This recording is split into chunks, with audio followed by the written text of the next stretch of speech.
We're back. The Masters of Materium. My name is Virtual. I'm the CEO and CMO of Masters of Materium, also known as MOM. I'm here with my co-founders and brothers, Grill and Elam. How's it going, gents? It's going good.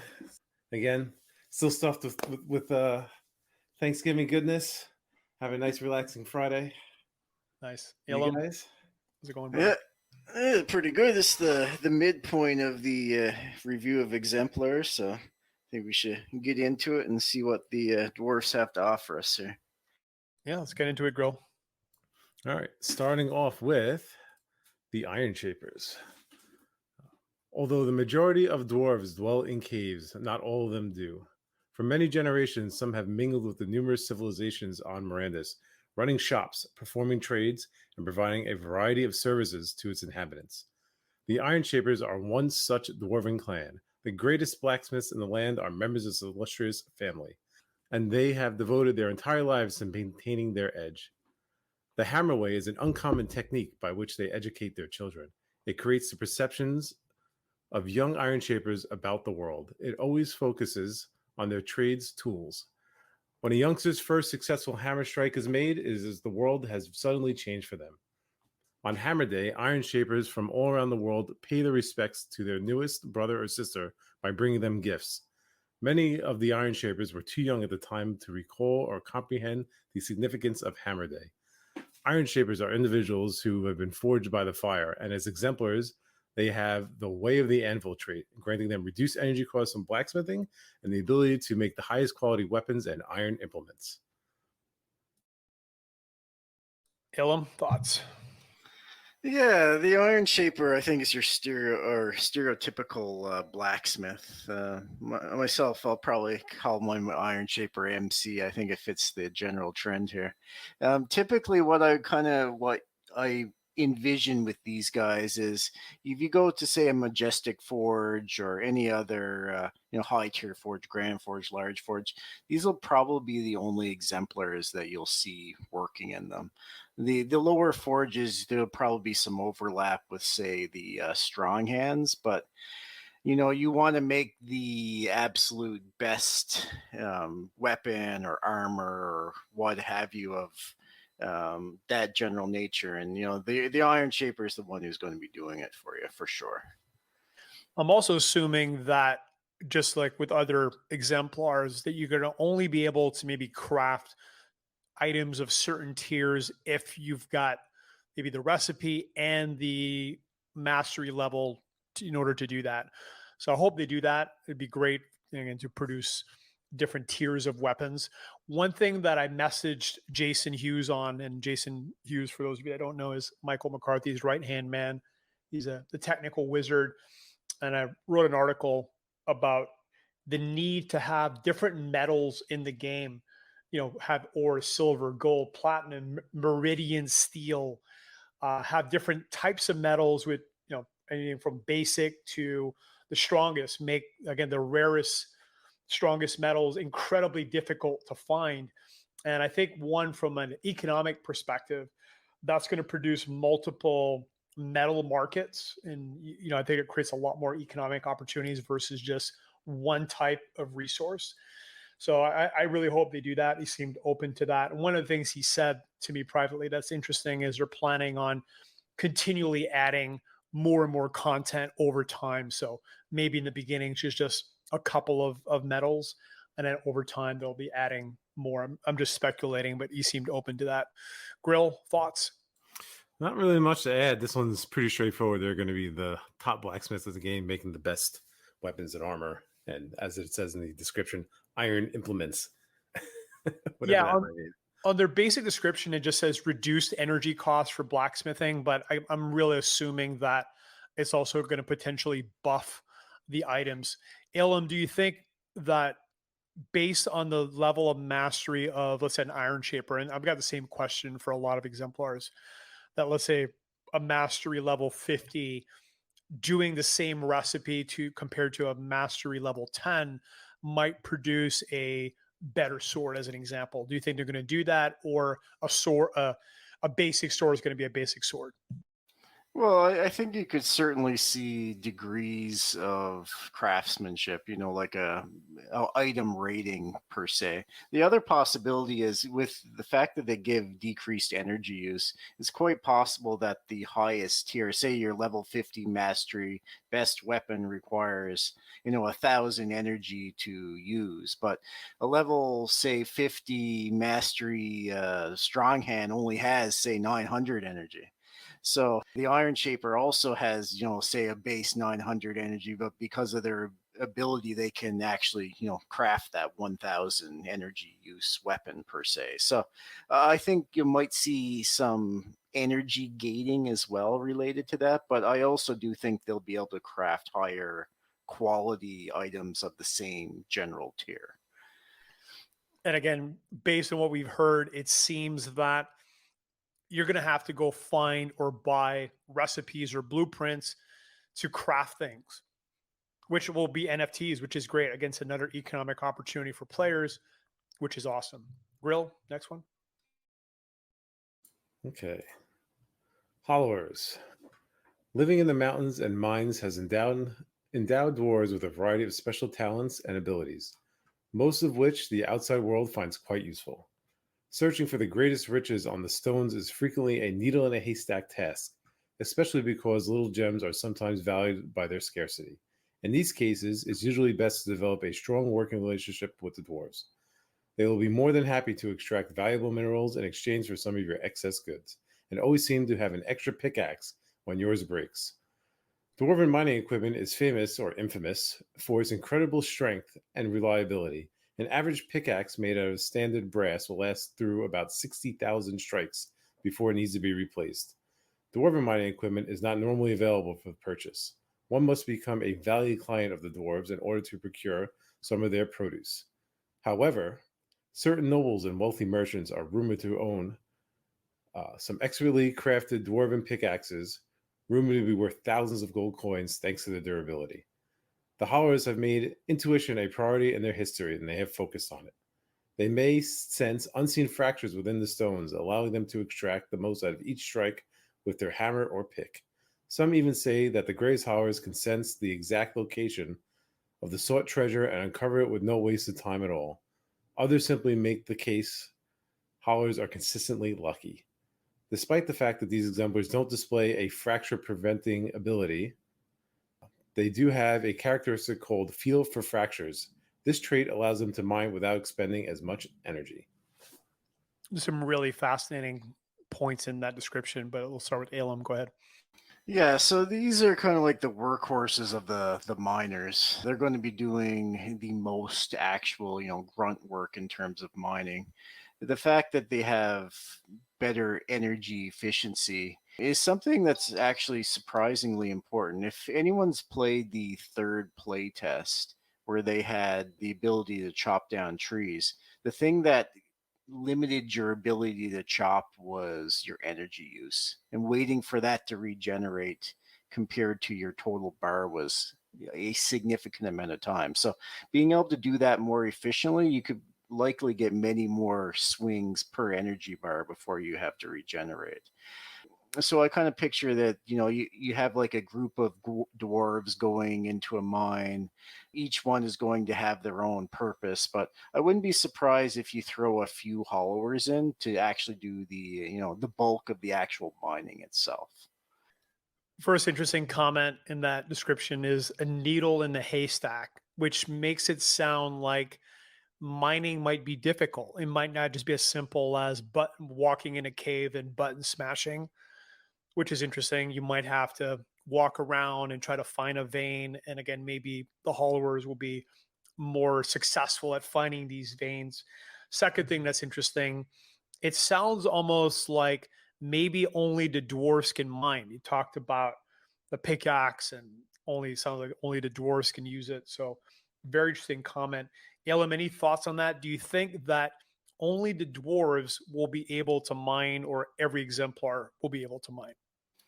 I think anyone could mine. Whether or not you'd want anyone to mine, like you'd never be able to really compete with a dwarf in terms of mining if they're doing things more efficiently than you. So, um, it, if you were mining with, say, a proud hearth, you're not making the most use of your exemplar. And I think the economy will be made in a way that's tuned tightly enough that you just won't see people doing that. You'll either, buy the ore directly from them, or you'll rent a dwarf to go and do that particular task or something of that nature. So I do think you will be able to see other people mining, but I just don't think you'll see it in practice. One more thing that we discussed on the Human Exemplar podcast, which again, you can make sure you check that video out. We go really deep into all the human exemplars. But one of the things is the need for an escort. And Mike McCarthy's already pretty much confirmed that if you're mining, you're going to be making noise. And if you're making noise, you're going to attract creatures. Grill, what's your thoughts on that? Playing Valheim, I think that's could be very much the case, especially at night. If you were mining at night in Valheim, you were quickly surrounded by creatures of all types. And to touch upon what you said earlier about who can mine, I think agree that everyone's going to be able to mine. There might be rare or high level types of veins or mines where only hollowers can mine, though. Maybe you need like a certain level of mastery to be able to actually crack those veins open with your pick.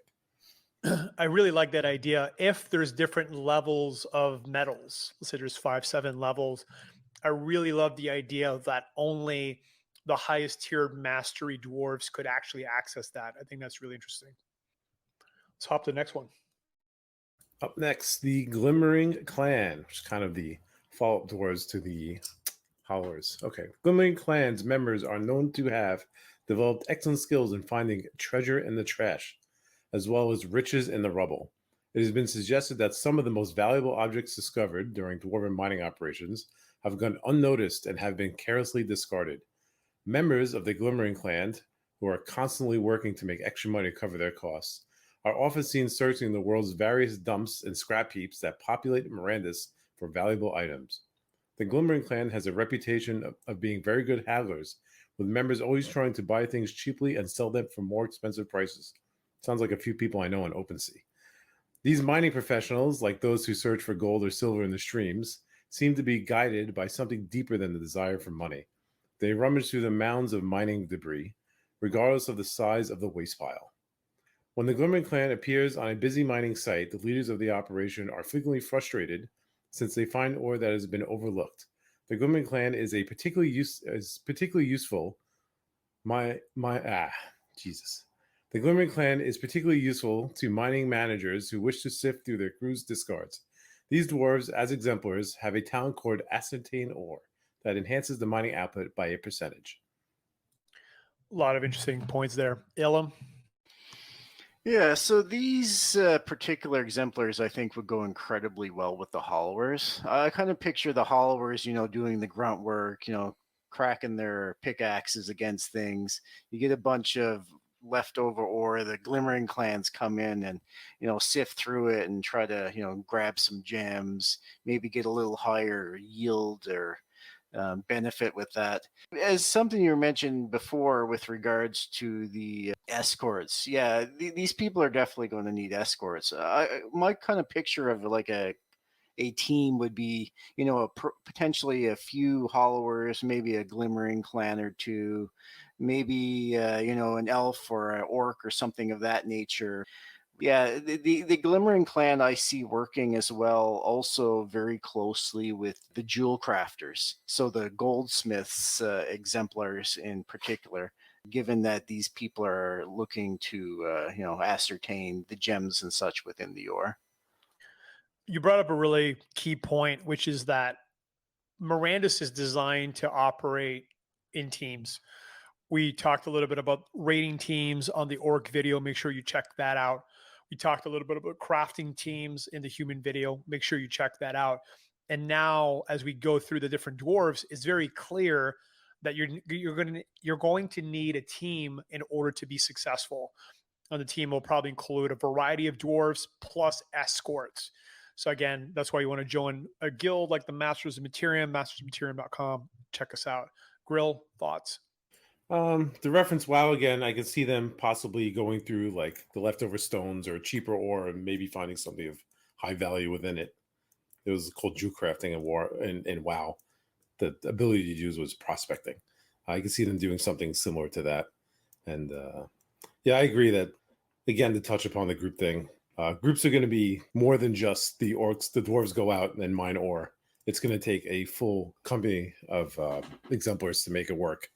Cartographers, possibly halflings, to access areas that you couldn't get to without them, stuff of that nature. Again, with the gems, I really hope that they create that mastery class that can only maybe access or see certain gems.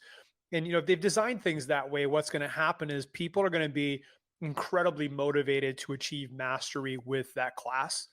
And obviously, the players that can hit that class faster will have a massive advantage as they find these really rare and valuable gems. And then, as Ilum talked about, work with the jewelers to create the best weapons and the best items. So, again, make Mirandus wide and deep. Next one. Up next, we got the Deep Mountain Clan. Some say the dwarves of the deep mountains are as numerous as the stones within which they dwell. Start over again. Some say the dwarves of the deep mountains are as numerous as the stones within which they dwell. There are dozens of, or perhaps hundreds, of clans under the mountains and spread throughout the veins of the planet, and many of them have not seen the sky in countless centuries. They sing songs in hypnotic, deep voices of the ancient kings of Mirandus' past. They work hard in their minds, feast heartily at the slightest occasion, and live fruitful lives of boundless joy. The exemplars known as the Deep Mountain Clan have evolved through generations to see without sight in the dark. It is said that the Deep Mountain Clan dwarves can sense their surroundings with great precision, even in the darkest, blackest pitch. Ilum. Yeah, so again, this works really well with the other dwarven exemplars. Most ores typically are going to be found, deep within caves, and those kind of environments are going to be very dark. And if anyone's played the play tests in Mirandus or watched any videos, Mirandus is really, really dark. Being able to see inside is going to be, a significant benefit. And unlike the Dark Sun elves who can see in the dark outside, these exemplars can see on the dark inside. So with regards to mining, that's going to be incredibly helpful. The other thing that you can potentially allude to would be not just inside of mines, but say potentially inside of dungeons. If they can see in the dark inside, then one could allude to the fact that they'd be able to see deep within dungeons as well. So you may also see these as a support class in like raiding parties potentially. Yeah, I think that's pretty much it for that class.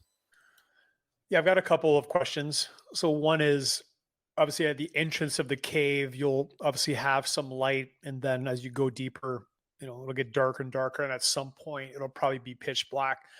My question is, if you don't have a lantern or you don't have a deep mountain clan, are the other dwarfs useless? Right? I mean, they're just going to be walking around blindly, button smashing, hoping that they hit a vein. Because again, back to how it sounds, it might require attention. It might require you looking at the walls and being able to see a vein and then point your clicker and then click that specific area. Otherwise, you get nothing. So that's possible. And the point is that if you don't have a lantern, which very few players do, it's incredibly expensive, and you don't have a deep mountain clan, again, are you going to be just absolutely useless? Grill, what's your thoughts on that? Potentially, I also think there could be areas that are more than just a natural darkness and maybe like a magical darkness that only the Deep Mountain clans could see in, even beyond like the lantern or a torch.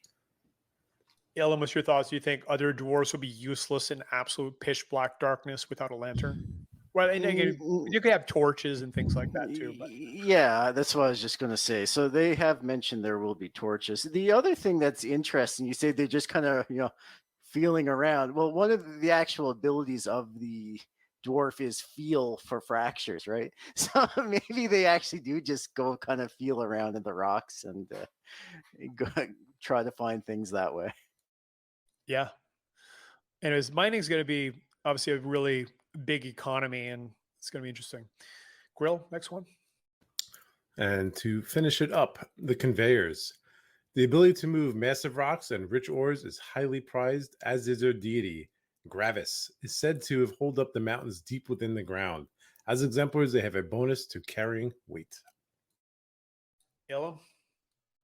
So these again work really well with the rest of the dwarves, but I can see them working with multiple other potential groups, which I'll mention here in a sec. But first, with regards to the dwarves, typically you're going to want to carry anything that you can't move otherwise. So obviously, if you're deep inside a mine, you're not likely going to be on a boat. You're probably not going to be on a horse. You may or may not be pushing carts.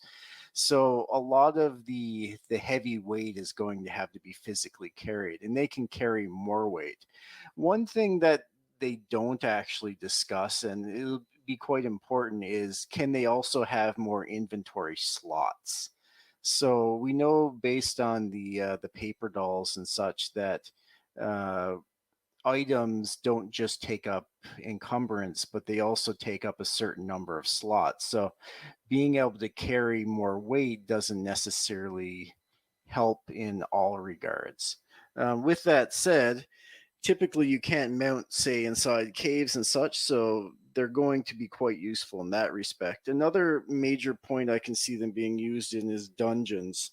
So you can kind of have like the mule of the group going in carrying out all the people's loot, which becomes then a little bit more important with regards to inventory slots, because or you can kind of picture is going to be really dense and heavy and probably not take up much space, whereas extra sets of armor or whatever might be more bulky and potentially not as heavy per unit volume. Another point that I could see them being quite useful is even not inside of places but out in the open, if there's areas that's hard to traverse. So say you're in like a swampy area or really in deep thick wood or kind of like a jungle area where it's not easy to transport things.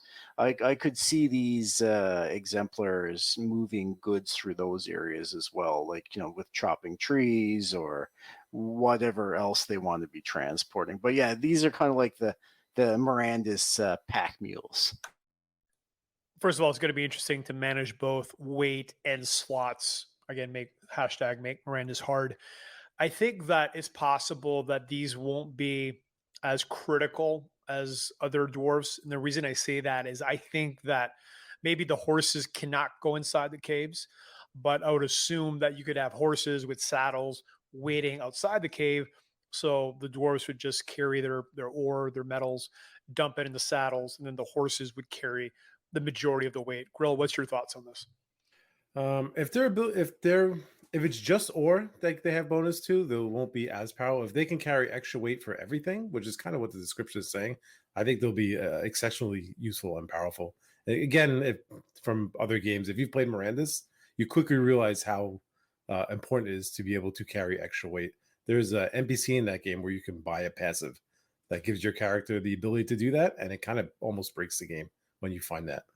So if it's anything like that, I could see these being some of the most useful and most sought after exemplars in the entire game. So let us know in the comments what you think, which exemplar you're going to play with. Again, we want to know what you're into. Also, check us out, mastersofmaterium.com. Make sure you watch our first video on exemplars, which is all about humans, our orc video as well. And that's it. Grill, final thoughts? Join mom, have fun, play Mirandus. We're all about maximum fun and maximum medieval riches. So if you're into that, join us. Ilum?